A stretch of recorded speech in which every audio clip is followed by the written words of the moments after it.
ఎంతో బాధ కలుగుతా ఉంది. కనీసం సంఘటన జరిగిన తర్వాత అయినా ప్రభుత్వ స్పందన ఎట్లా ఉంది అంటే అది కూడా చాలా బాధగా ఉంది.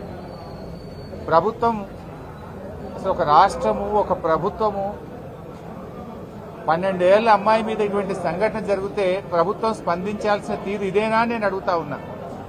ప్రభుత్వానికి కనీసం బాధ్యత కూడా లేదా అని నేను అడుగుతా ఉన్నా. ఇవాళ ఈ ప్రభుత్వం చాలా నిర్లక్ష్యంగా ఆ పేషెంట్ పట్ల వ్యవహరిస్తూ ఉంది.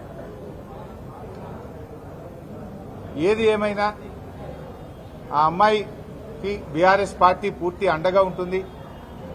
మాజీ శాసనసభ్యులు ఉపేందర్ రెడ్డి గారు కొంత సహాయం అందించారు, మేము కూడా కొంత సహాయం అందించాం. బట్ బాధ కలిగేది ఏంటంటే అమ్మాయి తిరిగి నడవలేని పరిస్థితి, తిరిగి సాధారణ స్థితికి రావడం చాలా చాలా కష్టము అని డాక్టర్లు చెప్తా ఉంటే ఎంత బాధ అవుతా ఉంది.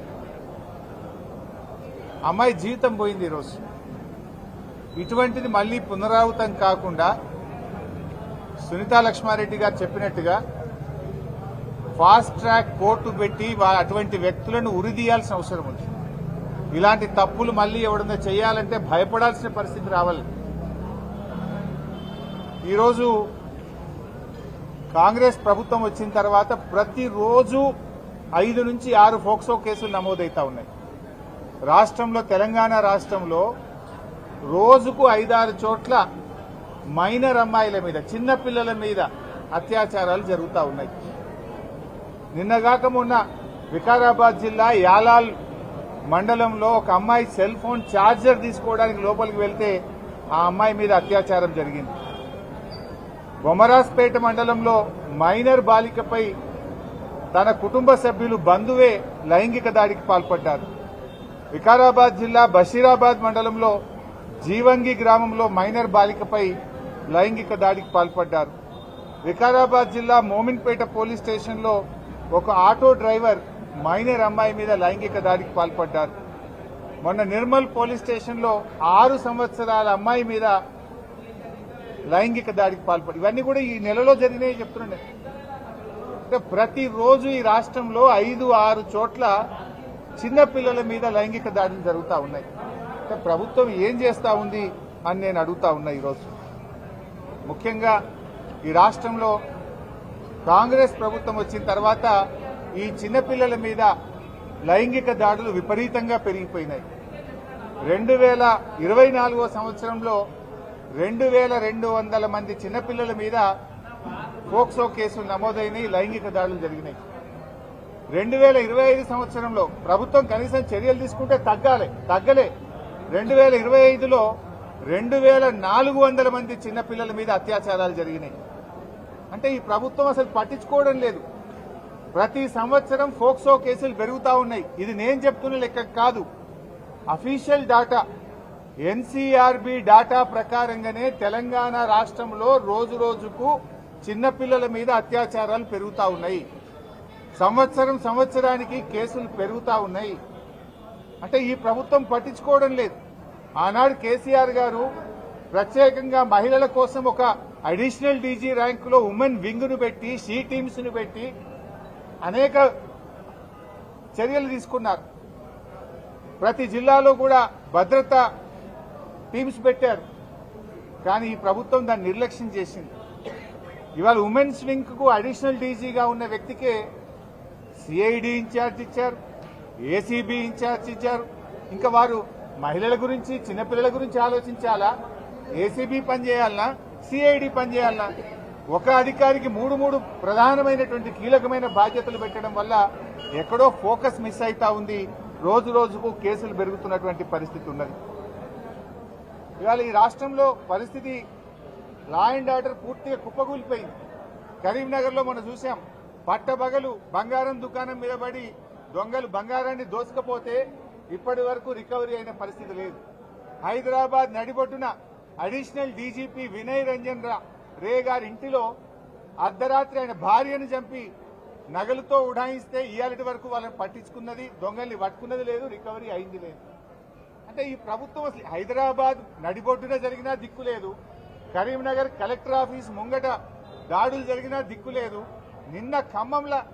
నిన్న ఖమ్మంలో కూడా సెల్ ఫోన్ దుకాణంలో ముసుగులేసుకొని వచ్చిన అంతర్రాష్ట్ర దొంగలు దుకాణం మీద లూటీ చేసి సెల్ ఫోన్లను ఎత్తుకపోతే ఇవాళ వరకు పట్టుకున్న పరిస్థితి లేదు.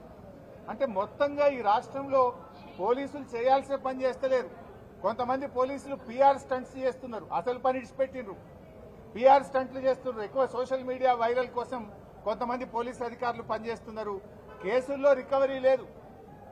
ఇలా అడిషనల్ డీజీపీ భార్యని హైదరాబాద్ లో జూబ్లీ హిల్స్ లో చంపి పారిపోయి నెల రోజులైనా ఇంతవరకు దొంగల్ని పట్టుకున్న పరిస్థితి లేదు. మీరు ఏం చేస్తుంది ప్రభుత్వం అని మేము అడుగుతా ఉన్నాం.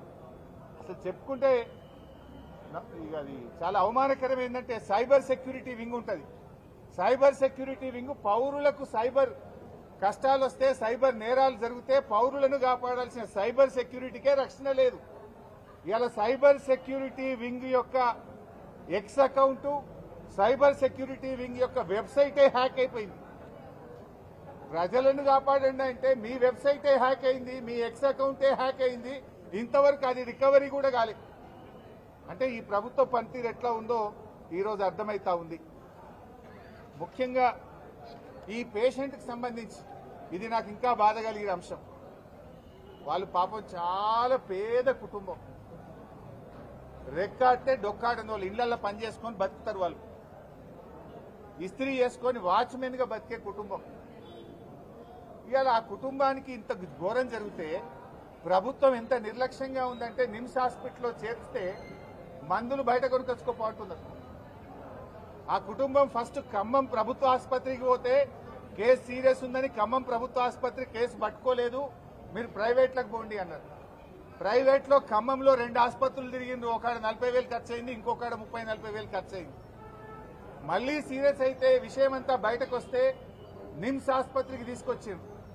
ఈ నిమ్స్ ఆసుపత్రిలో మరి ఆ జిల్లాలో ఒక ఉప ముఖ్యమంత్రి ఉంటాడు, 2 మంత్రులు ఉంటారు. వాళ్ళ కుటుంబమేమో పొంగులేటి గారి నియోజకవర్గం కుటుంబం వాళ్ళు ఉండేది. వాళ్ళ ఓటర్లేమో పొంగులేటి గారి నియోజకవర్గం. సంఘటన జరిగిందేమో తుమ్మల గారి నియోజకవర్గం. కానీ మంత్రుల పట్టింపు ఎట్లున్నదంటే, పేదల పట్ల ఈ ప్రభుత్వం బాధ్యత ఎట్లున్నదంటే, ఇగో ఈ మందులు బయట కొనుక్కొచ్చుకోమని రాసింది. ఒక మందులేమో బాలాజీ మెడికల్ స్టోర్ బయట నిమ్స్ లో డాక్టర్లు బయట కొనుక్కొచ్చుకోమంటే బాలాజీ మెడికల్ స్టోర్ లో మందులు కొనుక్కొస్తే ఇది 3,900 రూపాయల బిల్లు. ఇంకొక బిల్లు బాలాజీ మెడికల్ స్టోర్ లో 2,350 రూపాయల బిల్లు. ఇంకొక బిల్లు ఇది 730 రూపాయల బిల్లు. అంటే ఈ ప్రభుత్వము గా చిన్న పాపకు వైద్యం ఇప్పియలేని ప్రభుత్వమా? గా పిల్లల్ని కూడా బయట మందులు కొనుక్కొచ్చుకోమంటారా? నిమ్స్ ఆసుపత్రి అంటే ప్రభుత్వ ఆసుపత్రి, పేదలకు వైద్యం దొరుకుతుంది అనుకుంటారు. కానీ అలా ఈ 3 బిల్లులు కనీసం ఇంత సంఘటన జరిగి విషయమంతా బయటకు వస్తే జిల్లా కలెక్టర్కో, శిశు సంక్షేమ శాఖకో, దాని మంత్రి గారికో, ఈ ముఖ్యమంత్రికో, జిల్లా మంత్రులకో కనీస బాధ్యత లేకుండా ఈ ప్రభుత్వం వ్యవహరిస్తుందనడానికి ఆ పేషెంట్ బయట బిల్లులు పెట్టి తెచ్చుకున్న పరిస్థితి, బయట డబ్బులు పెట్టి మందులు కొనుక్కున్నటువంటి పరిస్థితి. అంటే ఈ ప్రభుత్వం వైద్యం కూడా ఇయ్య చేతనైతే లేదు.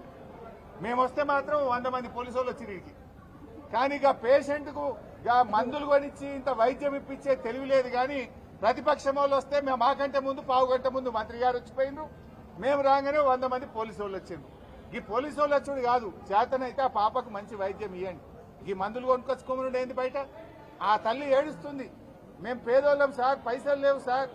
ఎవరో కొంతమంది దాతలు మాకు ఫోన్లో వేస్తామని పైసలు ఫోన్ పేలో పైసలు వేస్తుంటే దాతలు ఆ పైసలతో మేము ఈ మందులు కొనుకొచ్చుకున్నామన్నారు. దాతలు అంటే ఆ విషయం తెలిసి గుండె ద్రవించి బాధపడి ఎక్కడెక్కడి నుంచో వాళ్ళ కులమోళ్ళు ఫోన్ పే చేస్తే గా పైసలతో మందులు కొనుక్కొచ్చుకునే పరిస్థితి. అంటే మందులు ఇప్పియడం కూడా ఈ ప్రభుత్వానికి చేత కాదా? ఈ రాష్ట్రంలో మరి స్త్రీ శిశు సంక్షేమ మంత్రి ఏం చేస్తున్నట్టు, వైద్య ఆరోగ్య మంత్రి ఏం చేస్తున్నట్టు, ఆ జిల్లా 3 మంత్రులు ఏం చేస్తున్నట్టు, ముఖ్యమంత్రి ఏం చేస్తున్నట్టు? ఒక పసి పాప మీద ఇంత దారుణాతి దారుణమైన సంఘటన జరిగితే ప్రభుత్వం వ్యవహరించే తీరు ఇదేనా అని చెప్పి మేము అడుగుతా ఉన్నాం ఈరోజు. ఇంకా బాధ కలిగేది ఏంటంటే, వాళ్ళ కులానికి చెందిన పెద్ద మనిషి పాపం ఆయన పట్టించుకొని, ఆయన పేరు రాంబాబు, ముతిగొండ రాంబాబు. ఆయన జిల్లాకు సంబంధించి రజక వృత్తిదారుల సంఘానికి అధ్యక్షుడు, భద్రాద్రి కొత్తగూడెం జిల్లా. అయ్యో మా కులంలో ఒక బిడ్డకి ఇట్లా అయింది అని చెప్పి ఆ పాపను విషయాన్ని బయటకు తెచ్చి పోలీస్ స్టేషన్ లో కేసు పెట్టి ఆ పాపను నిమ్స్ ఆసుపత్రికి చేస్తే అక్కడ ఖమ్మం పోలీస్ అధికారి ఫోన్ చేసి ఏందా నువ్వు బాగా మాట్లాడుతున్నావు, అన్ని విషయాలు బయటకు తెస్తున్నావు, నీ మీద కేసు పెట్టా, నీ మీద ఎఫ్ఐఆర్ అవుతుంది, నువ్వు 6 నెలలు జైలుకు పోతావని బెదిరిస్తాడా? రక్షించాల్సిన పోలీసులు ఈ రకంగా బెదిరిస్తారా? ఆ పాపకు ఆ పాప తల్లిదండ్రులకు మీరు కాపాడాల్సింది పోయి విషయాన్ని బయటకు తెచ్చినటువంటి జిల్లా అధ్యక్షుడికి ఇవాళ బెదిరింపులకు గురి చేస్తా ఉన్నాడు. పాపం ఆయన ఒక్క డ్రెస్ మీద ఇక్కడికి వచ్చి ఆ పాపకు ఆ కుటుంబానికి అండగా ఉండి ధైర్యాన్ని ఇచ్చి ఆ కుటుంబాన్ని కాపాడే ప్రయత్నం చేస్తే పోలీసులు పాపం అతనికి ఫోన్ చేసి ఆయనను రాంబాబును బెదిరించేటువంటి ప్రయత్నం చేస్తున్నారు. ఇది చాలా అమానుషం. డీజీపీ గారు ఆ పోలీసుల మీద యాక్షన్ తీసుకోండి. బెదిరించుడు కాదు, రక్షణ ఇవ్వాలి. ఆ తప్పు చేసిన వాడి మీద చర్యలు తీసుకోండి. ఫాస్ట్ ట్రాక్ కోర్టు పెట్టండి. కానీ విషయాన్ని బయటకు తెచ్చిన వాళ్ళను నీ మీద కేసు పెట్టాం, నిన్ను లోపలేస్తామంటే ఇదేమి యాక్టు, ఇదేం పోలీసులు, ఇదేం చట్టం? ఈ రాష్ట్రంలో ఏం జరుగుతూ ఉందని మేము ప్రశ్నిస్తా ఉన్నాం. దయచేసి ఇప్పటికైనా మేము ప్రభుత్వాన్ని సూటిగా డిమాండ్ చేస్తా ఉన్నాం. ఆ పాపకు వెంటనే ఒక 10 లక్షల రూపాయల ఎక్స్గ్రేషియా ఇవ్వండి. ఎందుకంటే ఇంక 2 పిల్లలు ఉన్నారు, వాళ్ళు చదువుకోవాలి. ఇంకా 6 నెలల దాకా ఆ పాప ఆసుపత్రిలో ఉంటే ఆ కుటుంబం రెక్కాడితే డొక్కాడనోళ్ళు.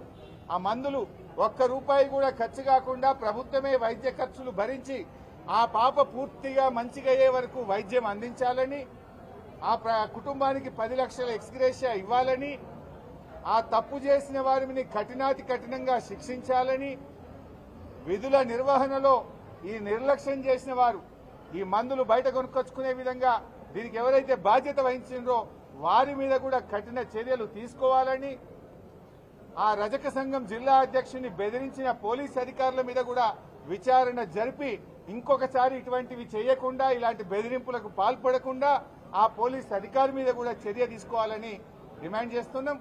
ఆ పాప పూర్తిగా నయమయ్యేదాకా కూడా బీఆర్ఎస్ పార్టీ ఆ అమ్మాయికి ఆ కుటుంబానికి రక్షణగా ఉంటది. మేము మా ఫోన్ నంబర్లు కూడా రాసిచ్చాం. ఎప్పుడు ఏ ఇబ్బంది వచ్చినా మాకు ఫోన్ చేయమని చెప్పాం.